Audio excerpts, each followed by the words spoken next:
সূর্য উঠে গেছে মাথার ওপরে, পেটের দায়ে আবারও বেরিয়ে পড়েছি কাজের উদ্দেশ্যে। এই স্টিয়ারিংয়ের হাত ধরা বা স্টিয়ারিংয়ের সাথে পরিচয় এই ট্র্যাক্টর থেকেই। তাই ট্র্যাক্টর চালাতে আমার আগাগোড়াই খুবই ভালো লাগে।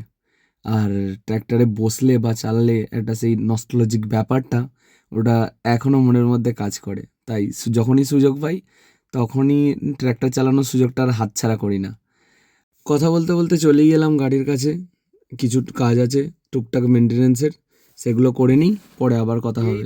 নাটের থ্রেডগুলো খারাপ হয়ে গিয়েছিল। একটা নাটে লাগানো ছিল এটা, দিয়ে আরেকটা নাট যখন এটা শব্দ হচ্ছিল বলে টাইট দিতে গেলাম ভেঙে গেছিল। কালকে এটা তখন এটা দেখাও, কালকে যে আবার এটাকে রাত্রেবেলা নিয়ে গিয়ে পুরোনো নাটগুলোকে কেটে নতুন করে ওয়েল্ডিং করে নাট লাগিয়ে নিয়ে এসেছি।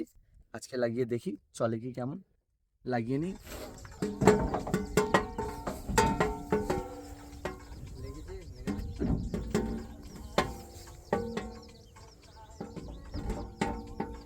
লাগবে না তো যাবে কোথা।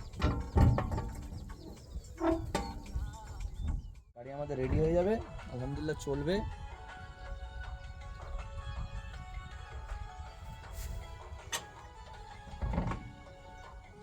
খুব ছোট কাজ, কিন্তু আবার অবহেলা করলে এটা একটা অনেক বড় বিপদ হয়ে যাবে। আমার হাতের কাজটা প্রায় শেষের পথে, হয়েই এসছে। এই 4টে নাট লাগিয়ে দিলেই এই পার্টসটা রেডি হয়ে যাবে। কাল এই জমিটা কাটতে কাটতেই আমাদের প্রবলেম দেখা দিয়েছিল, আর তারপরে আমরা গাড়িটা বন্ধ করে দিয়েছিলাম, যা সকালবেলায় সলভ হয়ে গেছে। কাজও চালু হয়ে গেল আমাদের। খুব ভালো লাগে যখন কাজ হয়। আর পরিবেশটার তো কথা কিছু বলারই নেই, জাস্ট অসাম একটা ব্যাপার। দেখা হবে অন্য একটা ব্লগে। আজকের মতো বাই বাই।